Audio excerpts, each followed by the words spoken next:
Hello, this is Carrie with Cookbook Divas. We are live on Amazon Live and Facebook and YouTube at the Cookbook Divas presence.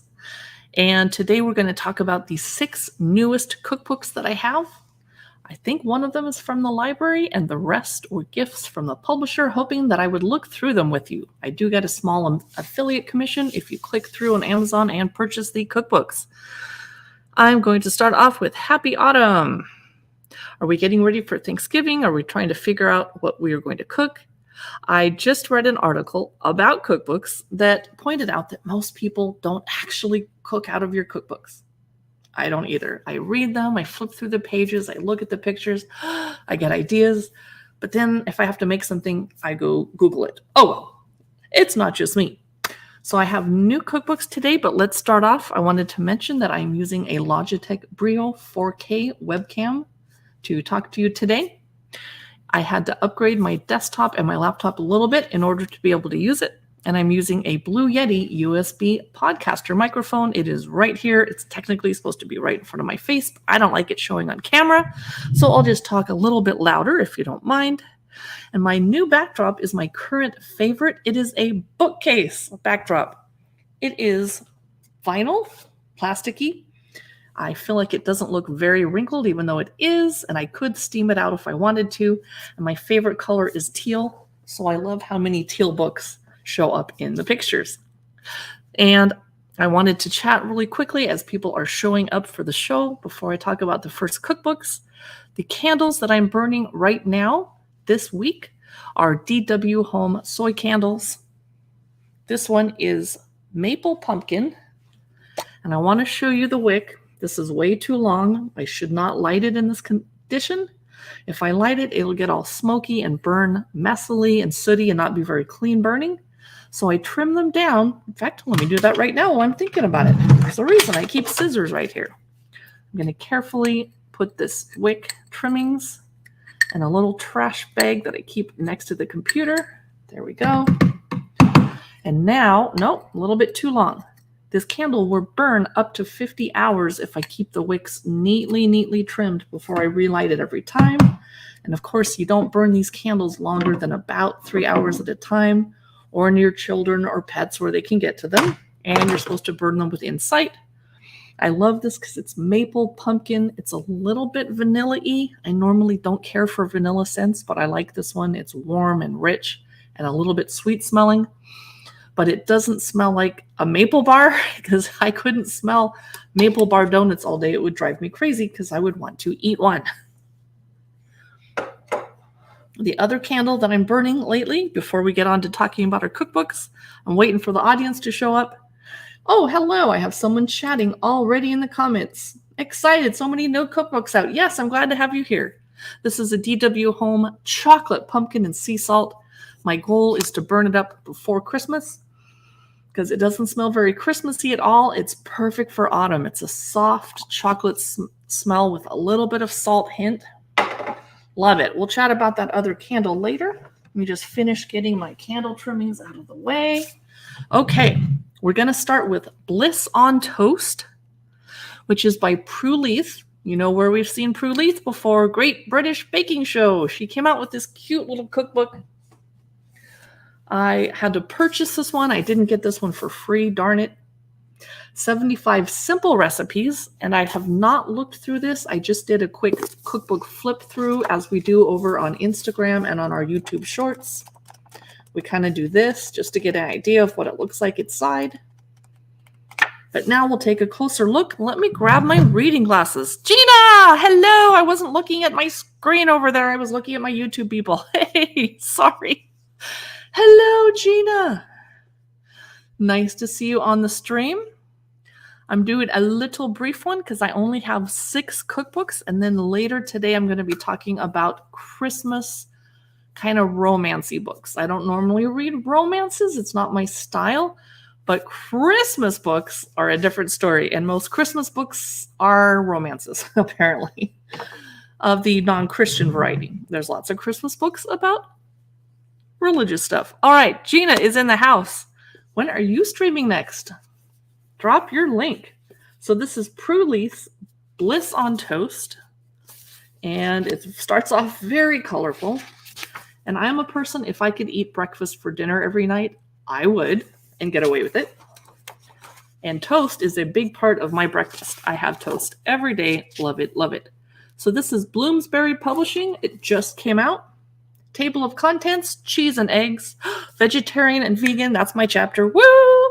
Fish, meat and poultry, desserts, and then Keen Cooks. I'm not sure what's going on there. Okay.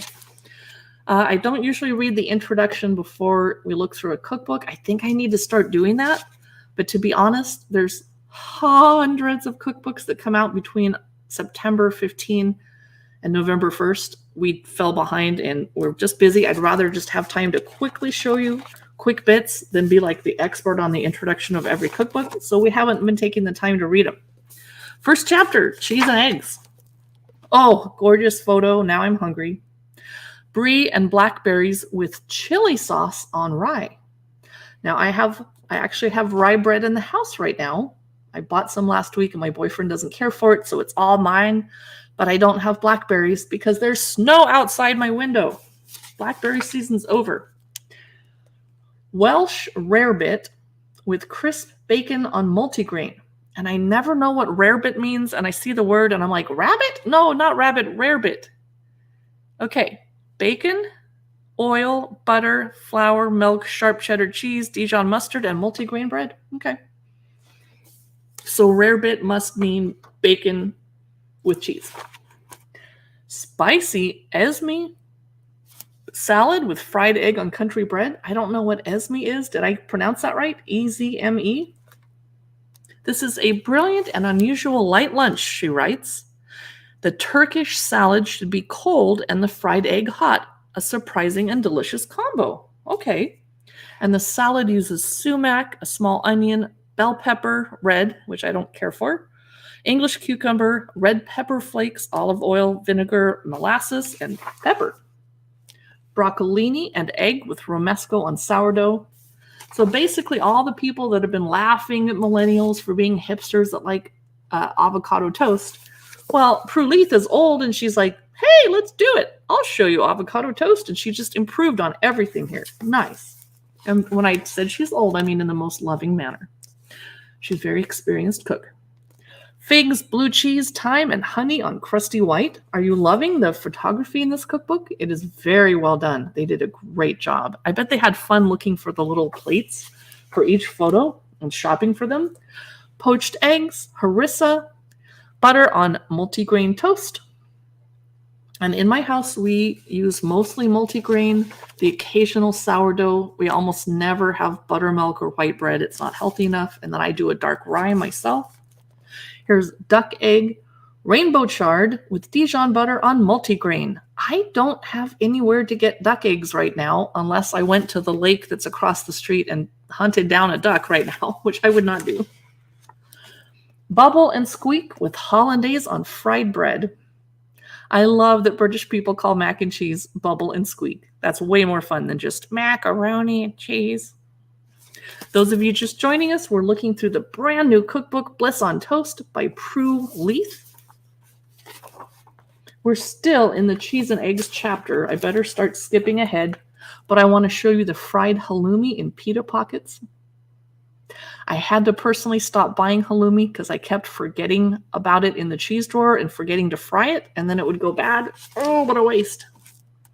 Goat cheese, pear, and balsamic on a baguette. I love that she's sharing personal stories before the recipe. She says she first had these as a canapé at a cocktail party, made from a French ficelle, a long, skinny version of a baguette.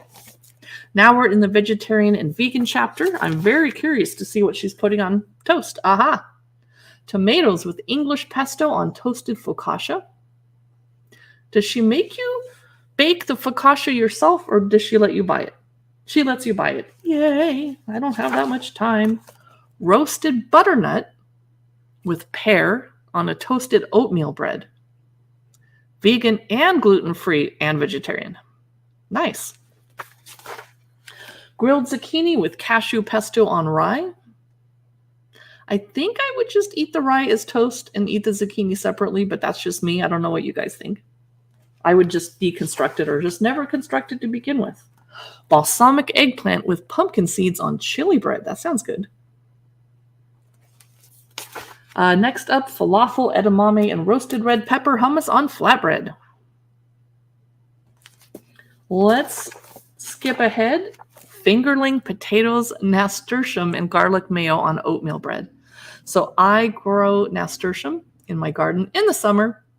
I forget to eat it, but I like turning the nasturtium flowers upside down and pretending they're ladies going to a ball. I did that as a kid and I never grew out of it. Here's carrot hummus with raisin and pickle on baguette. That would be a great snack. I probably wouldn't do it for a whole lunch meal, but that would be a fun snack. Those of you just joining us, we're looking through Prue Leith's Bliss on Toast. And those of you watching on Facebook and YouTube, glad to have you here. We're over on Amazon Live where you can click through the product carousel to take a look at the items. Focaccia with grapes, fennel seeds, and cottage cheese. I personally can't keep any grapes in the house. They're terribly toxic to dogs, and I have very naughty dogs that get into trash and eat grapes. Oh, this is pretty. She calls it English Garden on crusty white. I see some snap peas, some baby carrots, some I don't know what's, baby beets and asparagus spears. Yes, and radishes. All right, I'm still in the vegetarian chapter. Asparagus with hollandaise on white sourdough. Now, would you eat it that way, or would you just make the asparagus and hollandaise and have a piece of toast on the side? I don't know. Here's the fish chapter. I have a feeling this is going to be interesting. Smorgasbord open sandwich on pumpernickel. Very Scandinavian. Smoked mackerel, tarragon, and horseradish on rye. Crab with parmesan and radish on rye. Old-fashioned anchovy toast sticks with pear pickle. You know, I've never pickled pears before. That sounds like a tongue twister. Pickled pear. Scalloped Caesar on fried bread. Potted shrimp with pickled fennel on whole wheat toast. And by potted, they mean canned or jarred. Maybe jarred. Here's the meat and poultry section. This is going to be interesting. Chicken tikka with yogurt on naan. I guess that counts as toast. That sounds fun. A nice way to start the day. Those of you just joining us, we're looking through this new cookbook, Bliss on Toast by Prue Leith. It is currently $22.49 on Amazon, 14% off. I've never seen a recipe like this before. Peking duck with pomegranate on a soft roll. Roast lamb with gremolata on fried ciabatta. Hey, that rhymes. Fried prosciutto, watermelon, and feta on Melba toast. I miss fresh watermelon, but summer's over. Now here's a pantry recipe, Spanish beans on fried bread. Yum. Now these would be messy to eat. This is something I would eat at home alone for lunch or dinner, not at a party where you're like, and the beans are falling off. Basically, I would have to have another piece of toast nearby to scoop up the mess on the plate. Whoa, Jubilee chicken with mango and avocado on ciabatta. Okay. Peppered steak and salsa verde on sourdough toast. I wonder what you think of that. That's interesting. And she's calling this student heaven on thick white toast. This sounds like something on a shingle is what the Navy would call it. Breakfast sausage links, smoked slab bacon, oil, Heinz baked beans out of the can, 2 thick slices of white bread, butter, and arugula or watercress, optional. Fried chicken livers and grapes on focaccia. I'm guessing that's a no thank you helping in my household, but your household might eat it. Here's German cheese and sausage on rye. This is cute. I like this book. And finally, a dessert on toast chapter that we've all been looking forward to.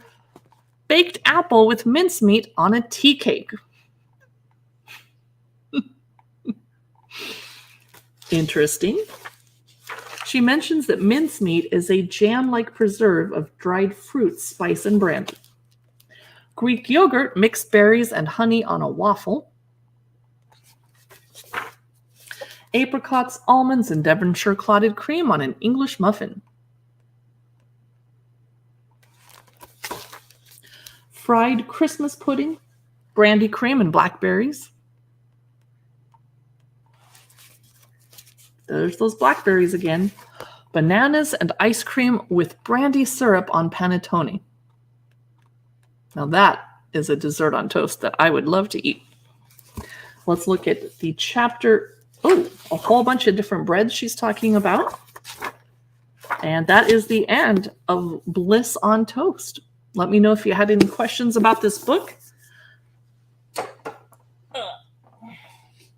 I wanted to show you, before we do the next cookbook, one more candle that I'm burning right now because it is adorable and smells so good. It is also a DW Home candle. It's a bit on the expensive side, so don't buy it if you're not familiar with this brand and what their fragrances smell like. This is their warm apple cider, and it's the perfect scent for burning throughout autumn as well as Christmas time. It's not a cinnamon bomb. When I take the lid off, I'm not like immediately hit in the face with cinnamon. And it's a soft, subtle apple cider. I definitely smell a little cinnamon and other spices, maybe a hint of amber, and a little bit of vanilla, sugary, but not overpowering because I'm not a big vanilla fan.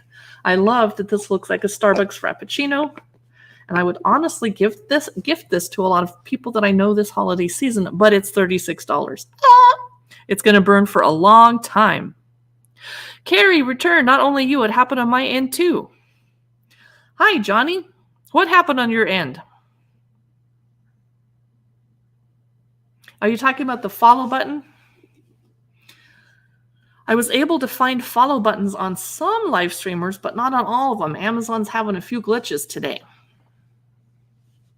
So that is the DW Home Warm Apple Cider Candle. And the next cookbook that we're going to talk about, I haven't looked through yet. I just got it in the mail. Christmas at the Palace. The author is Carolyn Robb, and she's written quite a few royal type cookbooks, palace cookbooks. She's the former personal chef to their Royal Highnesses, the Prince and Princess of Wales. A regal Christmas for all, inspired by 8 of Britain's most spectacular palaces and castles, this varied collection of festive recipes brings alive the magical spirit of Christmas for young and old alike. From a celebratory brunch and a classic afternoon tea, I would hope there'd be an afternoon tea recipe section or chapter in A Christmas at the Palace cookbook. There's something to enjoy at every moment of the day. Okay, let's check it out. Christmas at the Palace. Weldon Owen is the publisher. 50 plus festive holiday recipes.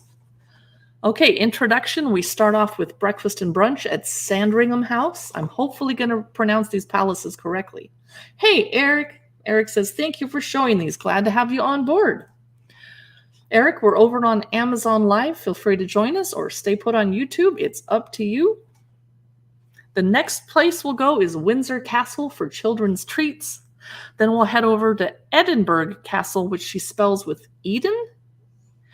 Edinburgh Castle for festive drinks. Ooh, I'm looking forward to that chapter. Hampton Court Palace for edible gifts. Osborne House, afternoon tea. St. James's Palace for nibbles and savories. Blenheim Palace. It looks like it says Blenheim, but I bet it's Blenheim. For an abundance of fruits and nuts. Carnarvon Castle, which I think Lady Carnarvon is the... Anyway, we go over there for preserves and savory condiments. I like the way they decorated with Christmas ornaments around the edges of the page. Woo! Nice. Introduction. We're going to skip that because we can read that some other time. Sandringham House. This would be a great gift book. I hate to say it, but for the little old lady in your life, like your mother-in-law who watches the royal family or a great auntie that's in her 70s, I'm sorry, but old ladies love books like this. And I am only in my 50s and I love it too. Hey, thanks for the follow, Beatrice.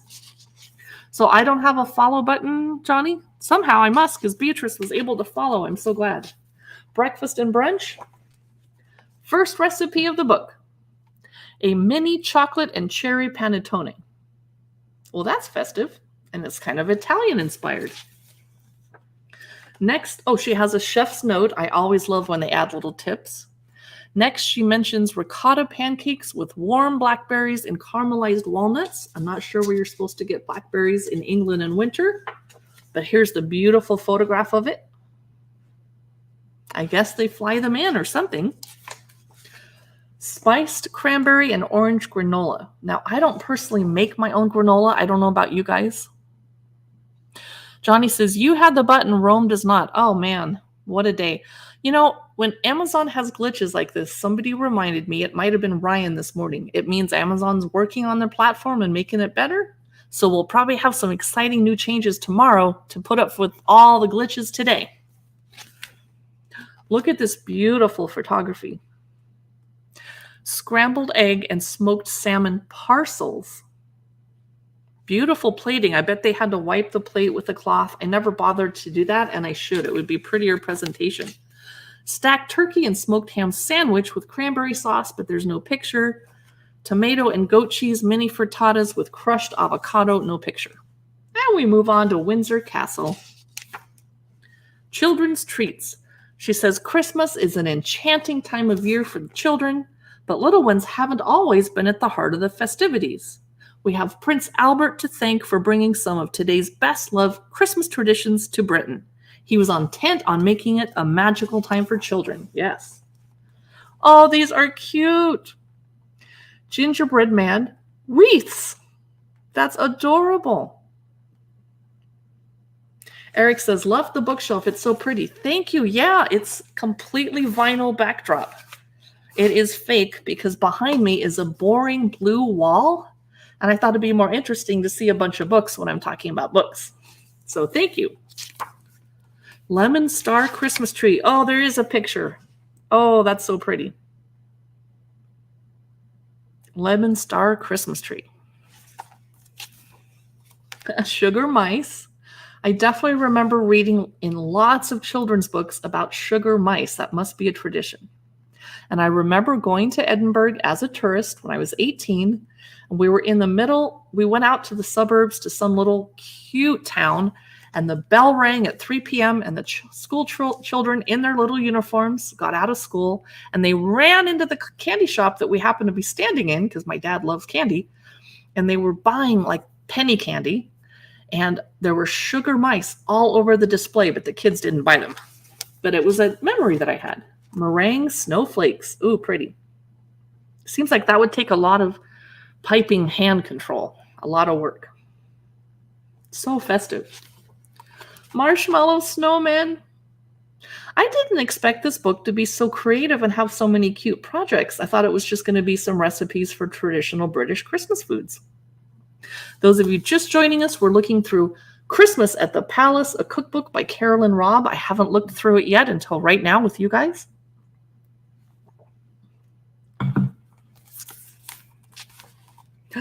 A gingerbread village.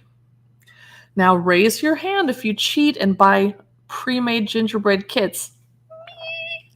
I never make my own gingerbread anymore. I know how to and I have, but woo, it's a lot of work and it's frustrating when they break and crack.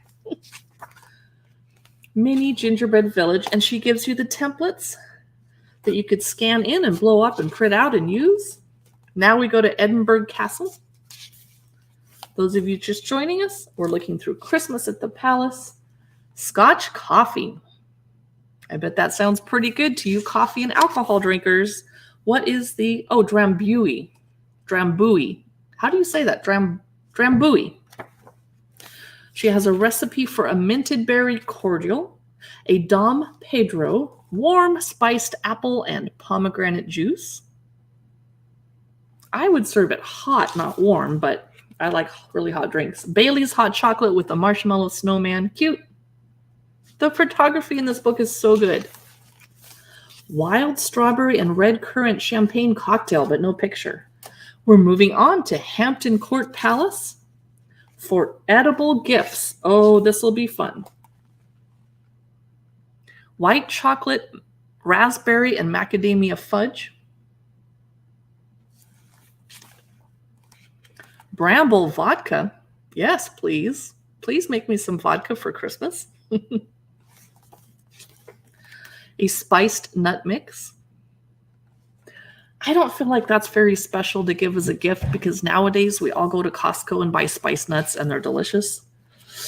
Savory blue cheese and walnut biscuits. Now that would be a nice gift, and I love that they're star-shaped because that's something you can't just run to the store and buy savory blue cheese and walnut biscuits. You can, but they're harder to find. And by biscuits, she means cookies. Ooh, peppercorn salt as a gift. Giant chocolate cherry and pistachio biscotti.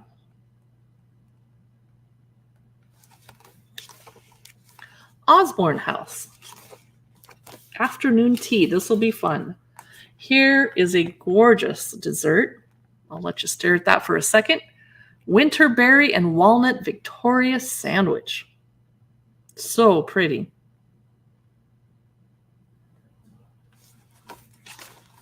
Little ginger cakes with King's ginger frosting. Cute. Raspberry almond shortbread with marzipan. Here it is. A chocolate mint Yule log. I feel like a Yule log is a French tradition. She says it's British too, and it's a very important part of a Christmas afternoon tea. Okay. Now we're at St. James's Palace. I wonder what they're serving here. Nibbles and savories. Creamy celeriac soup with toasted hazelnuts. Yum. Pancetta wrapped vegetable bundles. That's pretty. Sun blush, tomato pesto, and goat cheese stars. Wouldn't that be cute at a cocktail party? That's very Christmassy and very festive. And now we know how to make it. Skewers of tomato, basil, and mozzarella. I do like adding color to my cocktail parties because otherwise everything is pretty much beige and brown. So that's a great way to add a pop of color. Corn tortilla cups with crushed avocado and asparagus tips. I didn't expect to see that kind of recipe in a British cookbook because it's very South American. Nice. Now we're at Blenheim Palace. I hope I said that right. The abundance of fruits and nuts. White chocolate tiffin. I thought a tiffin was a container of food in India, like a lunchbox. Hey, Carrie. Eric S. Hello. Welcome. Are you the Eric Storm over on YouTube, or are you a different Eric S? I'm not sure. Nice to see you. Here's the iced Christmas pudding from the cover of the book. And I'm not sure why. I need to read up on why British people think pudding is this heavy thing. We and Americans think pudding is this gooey jello. Eric says, "Your Dad and pups." Oh, different Eric S. I have two Eric S's watching right now. Hello. These are cute little mince pies. That's adorable. I usually buy mine from Walker's Shortbread at Cost Plus World Market, but now I can make my own. Superfine sugar, butter, an egg yolk lightly beaten. Your flavorings that are optional is orange zest, minced or mixed spice, pure almond or vanilla extract, and some Christmas mincemeat from page 144. Ooh, a crown pavlova. Ooh, that's really pretty. A tipsy tart with mixed fruits. They did a pretty good job of, it's really hard to photograph dark brown food without it looking disgusting, but they did a good job. That's beautiful, and it looks appetizing. A caramelized walnut and honey tart. It looks like a pie, but I guess it's a tart. I guess the difference is it's pastry dough instead of pie dough, right? Now we're at Carnarvon Castle. And they're serving preserves and savory condiments. They're teaching us to make Christmas mincemeat, passion fruit curd. I love citrusy things like this in winter when it's been cold and bleak. Spiced orange slices, and you get this bright citrus pop to kind of wake you up. Apple and red currant jelly. So that is your preview of the Christmas at the Palace cookbook by Carolyn Robb. I really enjoyed looking through that. Do I have a recommendation for a Ninja Creamy cookbook? No, I do not. I don't know what that is. Is that a character? Is that like a pop culture reference that I don't know because I'm old? Could be. Christmas at the Palace is 24% off today. It's currently $20.92. Up next is a cookbook. It's an ice cream maker from Ninja. Oh, thank you. I will have to go look that up. I'm not a fan, and you'll hardly ever see us here at Cookbook Divas reviewing or looking through machine cookbooks. We don't do air fryer cookbooks because there's a million, and so many of them are self-published and crappy, and no one else has gone through and tested the recipes. So we don't usually do any type of recipe books for blenders or air fryers or equipment or things like that. But I bet you could find one on YouTube. Possibly. You love that machine. Now I'm hungry for ice cream, Eric. Thanks a lot. And I have a lot of ice cream in my garage fridge, which is, freezer, which is where we keep it. So we have to think about it an extra 12 steps walking out the door so we can control ourselves. If it was in the house and 8 steps away, it might be gone. Next cookbook, I am so excited to look through. Bought it for myself as my early Christmas present. I love dark fairy tales, which you might know if you've seen us on our other channel, Dark Side of the Library. Eric says it's such a nice machine to make super creamy ice cream. So closer to gelato, maybe. I have the Williams-Sonoma Cuisinart version of a push-button ice cream maker, although you do have to cook the custard on the stove first and put it in there. Am I streaming Christmas? I'm probably not streaming on Christmas, but I'm definitely Johnny Kong doing a lot of Christmas content. But today we're talking about autumn cookbooks. I did a Christmas live stream earlier with toys. If you want to view my past live streams and check it out. Eric just made pear ice cream, yum, with coconut milk for your lactose intolerant son. I have a lactose intolerant son too. And I have a gluten-free cousin, so when we have family pizza night, everyone just has to bring their own pizza because I'm vegetarian and my boyfriend wants meat. We just all bring our own. And so my son brings a almond milk cheese pizza instead of real cheese. Or once in a while, he'll just take a bunch of Lactaid and eat the regular pizza, and then it never quite works, and he spends time in the bathroom. So, the Brothers Grimm cookbook. Recipes inspired by fairy tales. Robert Tousley Anderson does some pop culture cookbooks. His other one is it's either J.R.R. Tolkien or Lord of the Rings cookbook or The Hobbit cook. Anyway, it's Lord of the Rings recipes. So this is his new one. I can't wait to see what he comes up with next, but I'm so excited to check this out. Recipes inspired by fairy tales. If I were to write a cookbook, because everyone always asks us, a Google user says, do you ever try out recipes on YouTube? Yes, very frequently. That's how I learned how to make chicken and dumplings for my boyfriend, and he loved it. I got the recipe off of Six Sisters stuff, and they made it so easy to show me how to do dumplings, in an Instant Pot, that I made it, and he loved it.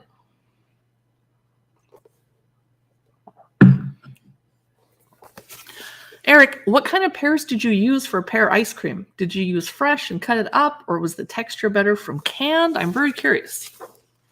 Okay, here we go. Brothers Grimm cookbook. Table of contents. Kind of boring looking, but that's okay. Once upon a time, bread and butter, crumbs and nibbles, the magic cooking pot, in a single gulp. That must be the cocktail section. And happily ever afters. Introduction. He's telling us which edition of Grimm's he used because they have a lot. Sensible Elsie's Good Oatmeal with Raspberries. Ooh. And I love that they're reproducing some of the original illustrations from the stories. Clever Hans's Sticky Bacon and Onion Stir Fry. Hans's Berry and Coconut Oatmeal. Little Red Cap's Oven Baked Sausage Brunch. Cute. Creamy scrambled eggs with chives isn't very, that's not very creative, but okay. Fried eggs with sage. Now you're getting better. This is gorgeous. Eggs Benedict or ranch style eggs. It looks like shakshuka to me, but they're on top of potatoes. Yum. Poached eggs and spinach. He's quoting The Feather Bird, where it says, he gave her also an egg, saying, preserve this carefully for me and always carry it about with you, for it be lost, a great misfortune will happen. Dutch baby pancake. We're in the pancakes chapter. There's an old witch looking out of a window. Mushroom and herb pancakes. I think I'd like a little bit more of a tie-in on how this recipe was inspired by the fairy tales. He's quoting The Wolf and the Fox, and that it does have something to do with pancakes. I'm not feeling the connection, but I'm enjoying the cookbook anyway. Spider's Web pancakes. Now that's creative. It kind of looks like a hot mess on the plate, but okay. Hazelnut and blueberry cakes. They look like muffins to me. Orchard fruit jelly. Is this? He says, the Grimm's tales, despite or because of their disturbing violence and disjointed oddness, can often feel almost hallucinatory, a bit trippy.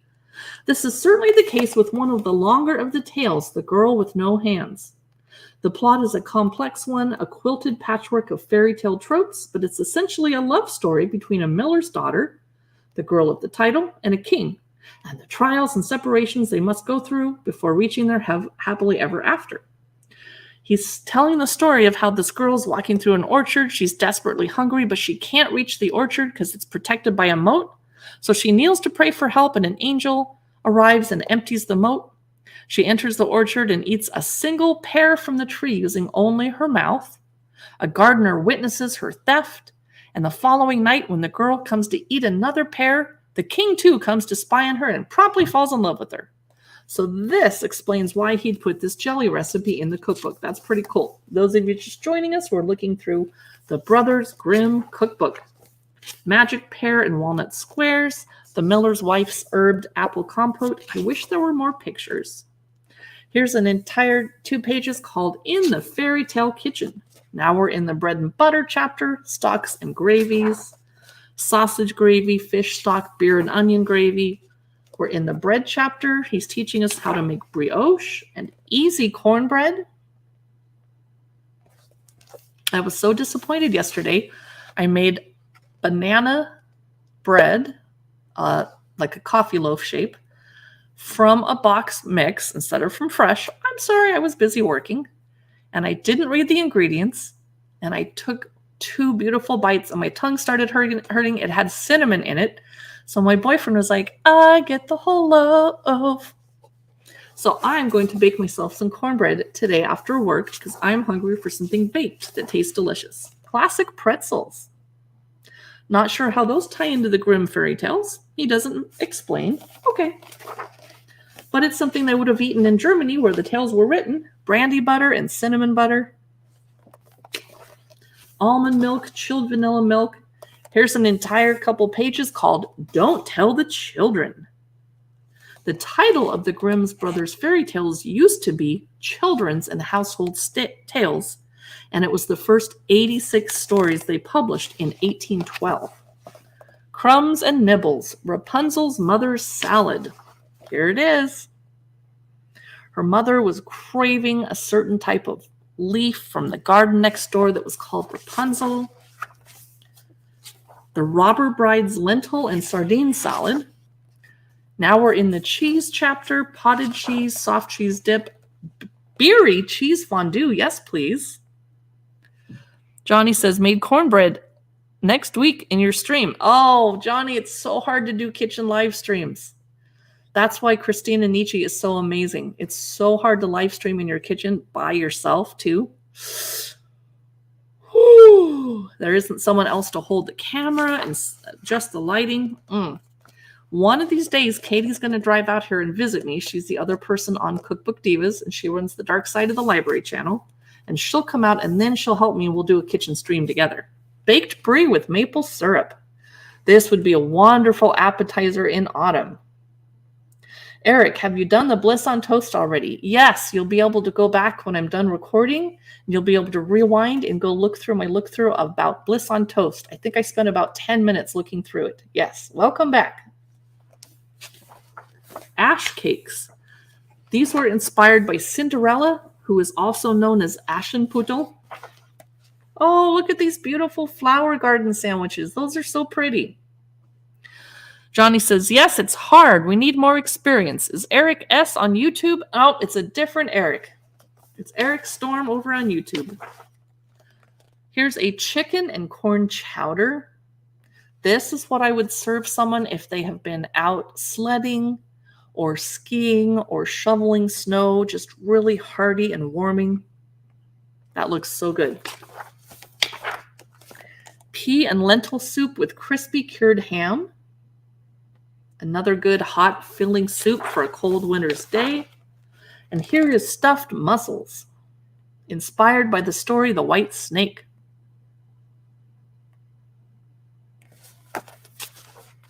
Wishing fish and French fries. The Fisherman and His Wife is one of my favorite Grimm's tales because it teaches you a good moral. Be happy with what you have and don't reach too far when you're given an opportunity. Reach a little bit. Go for it. She wasn't happy when she was the Empress. She wanted to be the sun and moon. Feast and Famine. The Magic Cooking Pot chapter. Garlicky bean and mixed vegetable roast. That's amazing. Autumn side dish right there. And then Six Swans nettle pie. I'm sorry, I have nettles in my garden on accident, and they're painful. I don't want to cook with them. Gretel's spicy crab curry, pumpkin coach curry, golden mountain paella.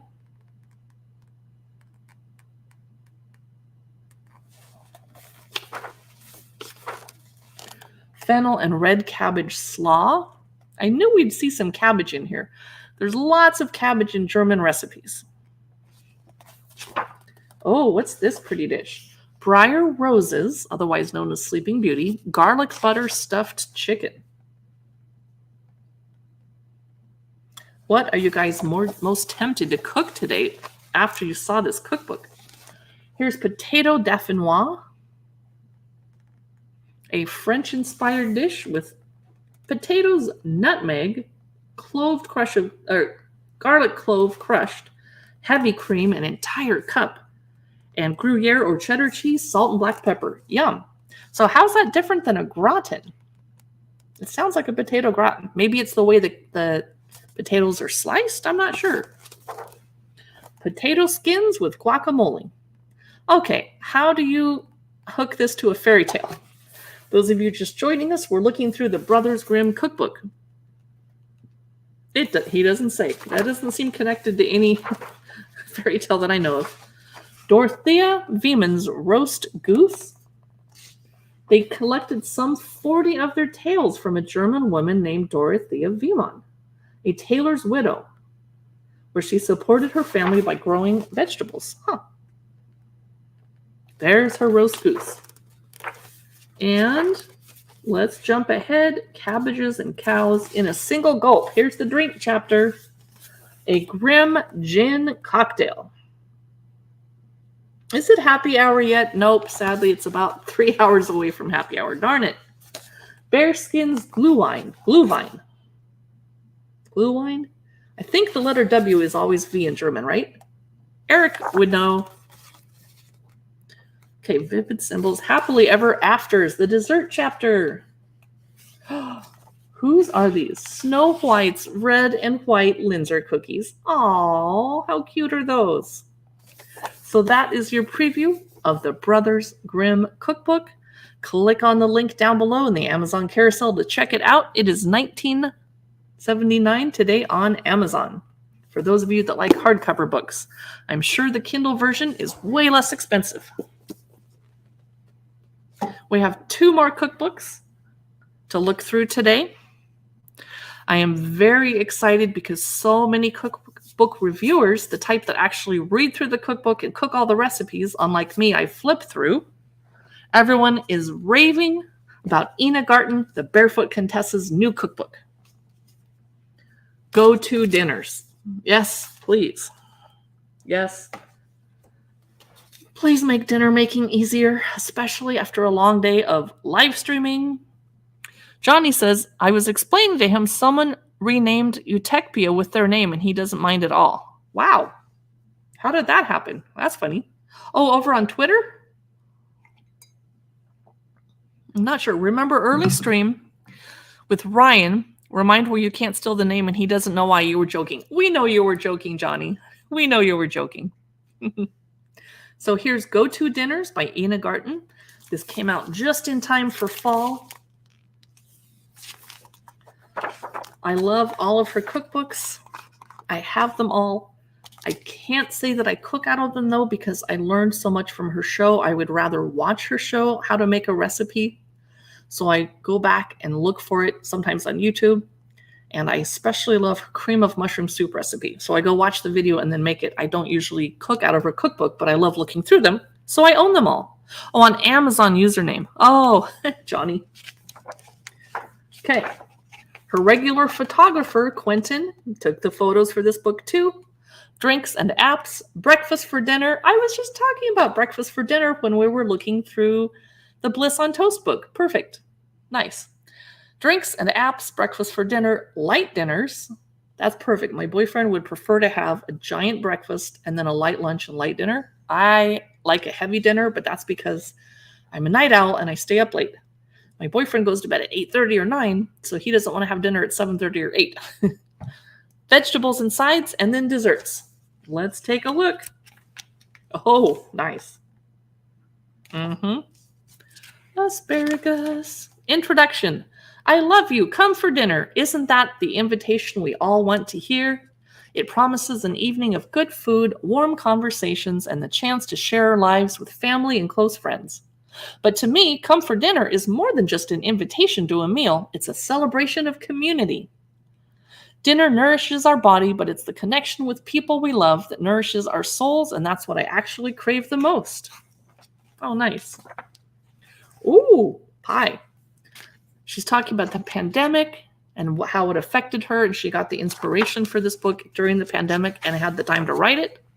Let's start off with the Drinks and Apps chapter. Go-to cocktails. When someone new is coming to dinner, I pretty much always make the same getting to know you menu. Rack of lamb, orzo with roasted vegetables, and apple crostata from my second cookbook. And she always serves this drink, apparently. Oh, this is nice for autumn. Bourbon Arnold Palmer's. I have trouble saying Arnold Palmer. I'm like, Arnold Palmer. Bourbon Arnold Palmer's. So basically iced tea, Earl Grey preferably, lemon juice, simple syrup, and bourbon and a lemon. Yum. Served cold, unlike a hot toddy. Watermelon Cosmopolitans. Fun. Nice for summer. I wouldn't serve that in autumn. Pink Grapefruit Palomas for people that want to have tequila. Pomegranate Spritzers. This is definitely a party book. Hot spiced mulled wine and how to make it. Creamy hummus. We are now in the Drinks and Apps chapter. We're getting into the appetizers now. Easy Oysters Rockefeller. Do you serve oysters at your dinner parties? I do not. Goat cheese toasts. You really have to get these out of the oven. That's why I don't like when people come early to my party. I'm trying to concentrate on getting the appetizers in the oven at the right time and out before they get cold or burned. And people jump into my kitchen and they want to help, and then they distract me and I burn the appetizer. Get out of the kitchen, go sit down. Ooh, Chipotle cheddar crackers.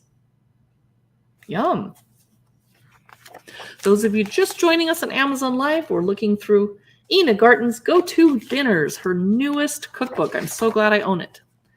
Antipasto board, Breakfast for dinner, new chapter. I'm very excited. Oh, roasted vegetables with jammy eggs. I've never mastered the art of making jammy eggs. I'm going to work on it. And even if I mess up, I will still eat it because I will eat eggs regardless. But I get how they're kind of gross to some people, especially vegans. Garlic and herb butter, making your own. Ooh, nice. Avocado and fried egg tartines. Overnight Irish oatmeal. English cream scones. Fresh strawberry rhubarb preserves. Croissants with smoked salmon. Breakfast for dinner. Nice way to go. Easy eggs in purgatory. Now, if I'd seen a picture of that, I would think it was shakshuka. It's very similar. She actually, this surprises me, she doesn't make the tomato sauce herself. She uses Rao's arrabbiata sauce out of a jar. Nice shortcut. Why not? Blueberry ricotta breakfast cake. I would make that for breakfast, but I wouldn't eat it just for dinner. You need some protein. Vanilla coffee shakerado. Breakfast for dinner board. And now we're in the light dinners chapter. Ravioli in brodo, in broth. Homemade chicken stock. Creamy potato fennel soup. A wonderful autumn and winter. I would serve it with other things, so I wouldn't just be like, here's your soup, have a good dinner. Chicken ramen noodle soup. A Gruyere omelet. Tuscan white bean soup.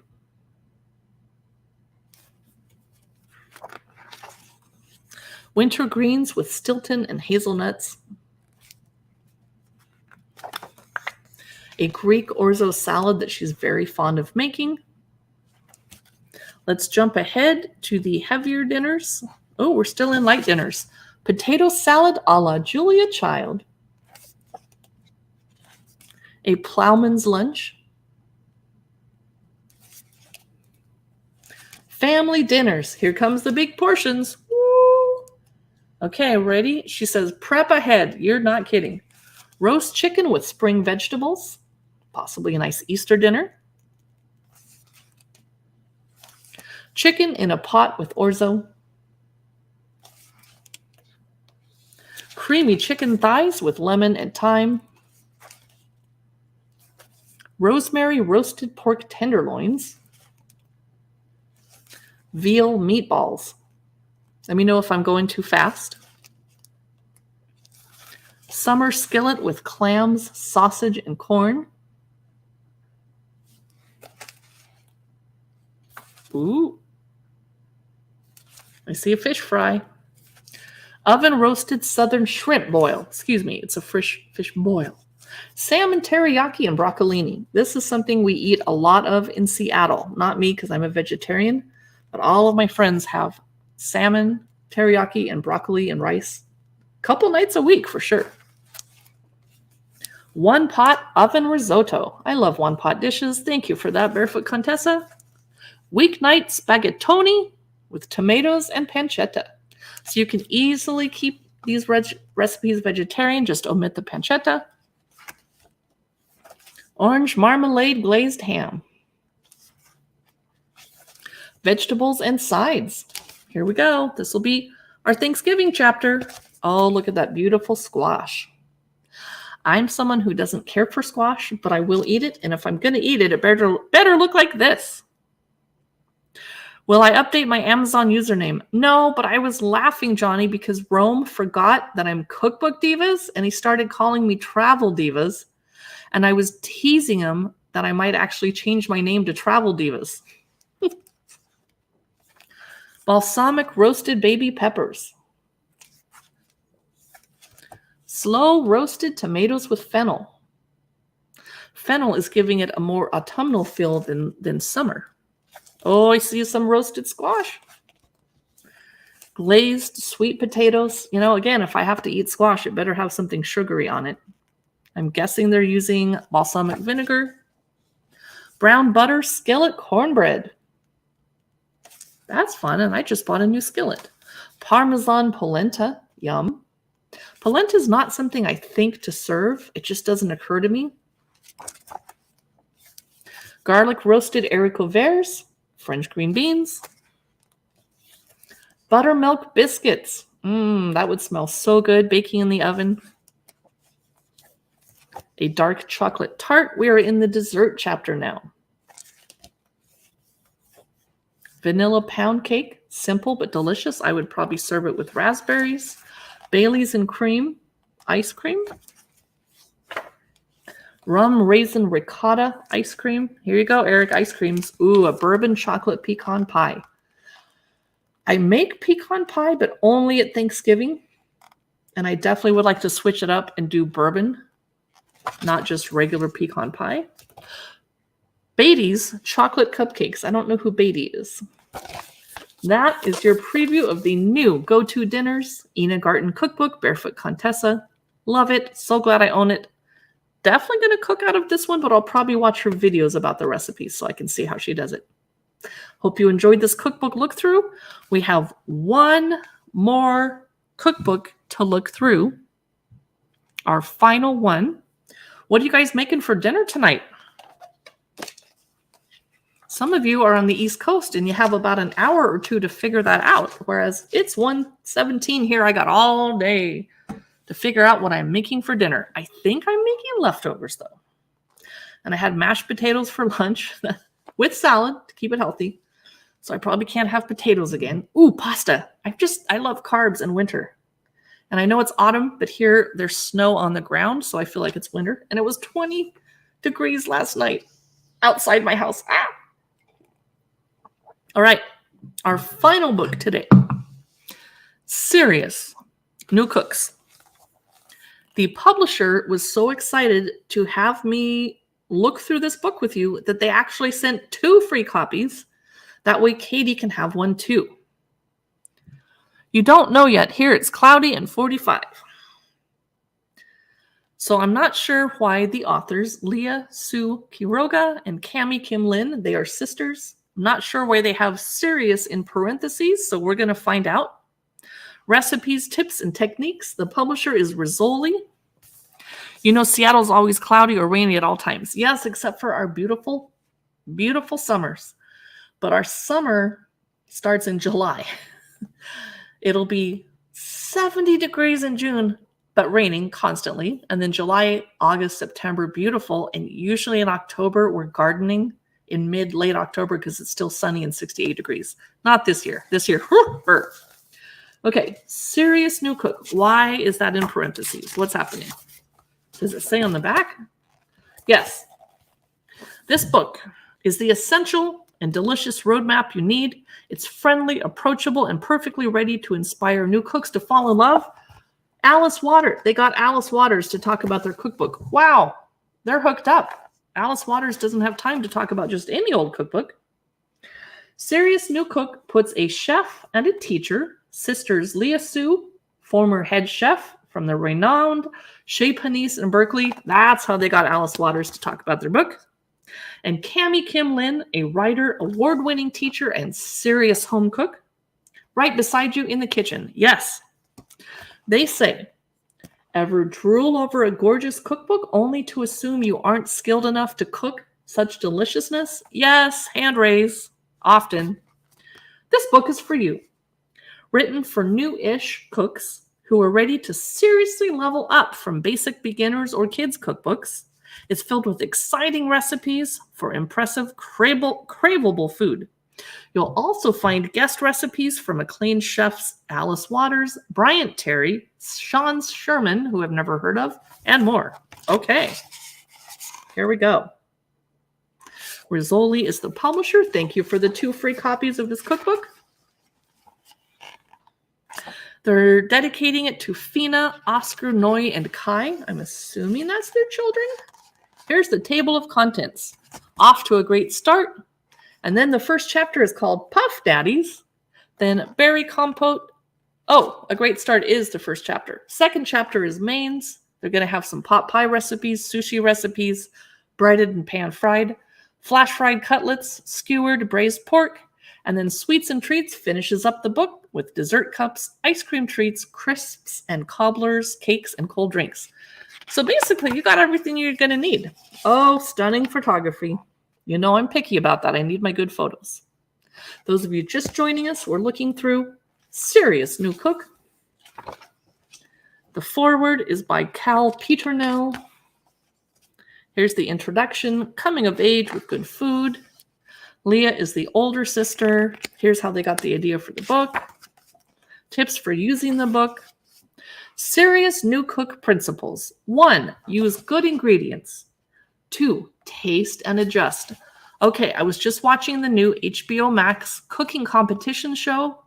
Can't remember the name of it, but it's by Dan Levy from Schitt's Creek. You know who that is.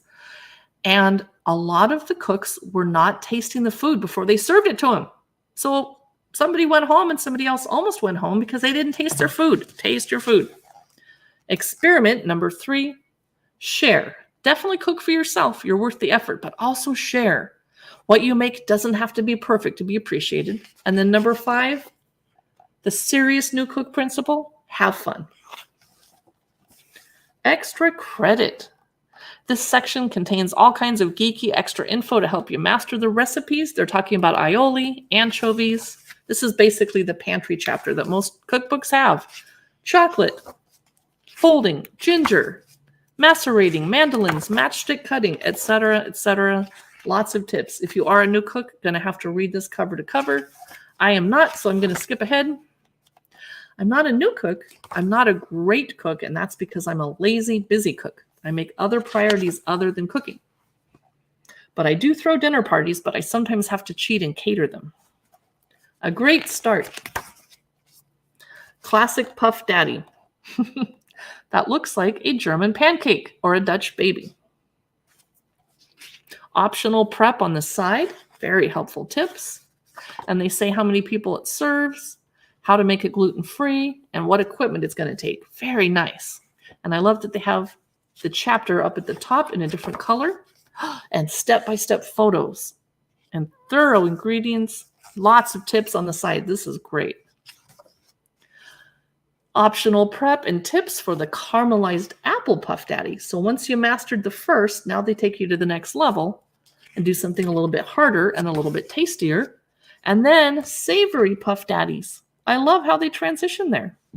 Johnny says, we need to make salmon sushi. Yes, you're correct. I saw spam and last night's streams. Oh no, there was spam? Oh, sorry to hear that. Super crispy waffles with Annie berry compote. Pillowy silver dollar pancakes with maple berry compote. So they're kind of starting you with the basic, and then they move you up a level. You do a little bit different, and then you add on to that and make it even fancier. I love this. Craveable crepes with fresh berry compote. And tips and variations and optional prep and ingredient swap outs. I love that. Simple, handmade arepas or arepas. Anyway, I've never tried making those, but I like to eat them. Arepas. Crispy potato pancakes. There's something. No worries. Crispy smashed potatoes with fried herbs. Yum. If I hadn't already had potatoes for lunch today, I would make that for dinner. Crispy fried potato cubes. And you know, that's trickier than you think because you don't want to burn or scorch them, but you don't want to undercook them either and have them be greasy and gooey and not crispy. So that is definitely a technique. Mom's frittery Bandeduk something pancakes. Never heard of that word. Frittery corn pancakes. Oh, yum. This cookbook is really glossy and my ring light is picking that up. Sorry. Prosciutto wrapped stuffed dates. Prosciutto wrapped asparagus spears. Ooh, we're still in the Great Start chapter. This is radish and miso butter crostini. So these are starters or appetizers. I'm going to jump ahead because I can't show you the whole book. Creamy goes with everything, dip and dressing. I'm still in a Great Start. Chicory salad. Okay. Egg drop soup. I specifically brought sesame oil with me here to the middle of nowhere in the small town I live because I wasn't sure I could get sesame oil. And you need a tablespoon of toasted sesame oil to make egg drop soup, or it's not the same. Now, this recipe calls for chicken stock, but I would use vegetarian stock. They call for ginger. I am allergic, so I would have to skip it. Soy sauce, cornstarch, eggs, salt, black pepper, and scallions. Simple, simple. Variation. For a heartier version, you can add any of the following. Most can be added before whisking in the cornstarch, but toss in the shrimp and the spinach at the very end after the eggs. Okay. You could add chicken, cooked, shredded, or diced, shrimp, raw or cooked, peas, fresh or frozen. I would definitely add frozen peas, asparagus, finely chopped or sliced, snap peas, shiitake mushrooms, sliced, edamame, fresh or frozen, shelled, of course, and spinach, washed and chopped. Fun! I want to play with making some egg drop soup. Tomato bisque with Parmesan twists. Fun. Biscuit-topped chicken pot pie. That is what my boyfriend would love for me to make for dinner every night. Johnny's going to make a baked potato. Nice. Pie crust-topped salteña pot pie. Yum. When I make pot pies, I always put a top crust on them. This is a puff pastry-topped mushroom pot pie. Ooh, yum. And puff pastry is a nice time saver because you just pull it out of your freezer. Sushi party. There you go, Johnny Kong. You were hungry for sushi. Here's the step-by-step photos. Classic breaded and pan-fried chicken breasts. Breaded and pan-fried vegetable platter. Wow, that's very fried. Breaded and pan-fried whitefish. Flash-fried cutlets, Asian style. Flash-fried cutlets sandwich. Bricked salmon in brothy rice. Does that mean you put it under a brick to like flatten it, I guess? Bricked duck breast lettuce wraps. Asian style chicken and vegetable skewers. That's a pretty photo. Satay skewers in a peanut sauce that you have to make yourself. Spaghetti with braised pork ragu.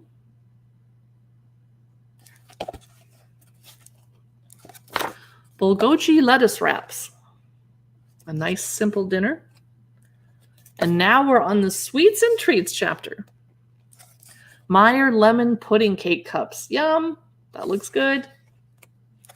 Buttermilk panna cotta cups. Homemade ice cream. There you go, Eric. Double Dalgona coffee milkshakes. Dalgona is too sweet for me. I can't do it. But no judgment to those of you that like it. Apple crisp. I like making apple crisp because it's homemade. It makes the house smell good and it's just simple. Blueberry cobbler.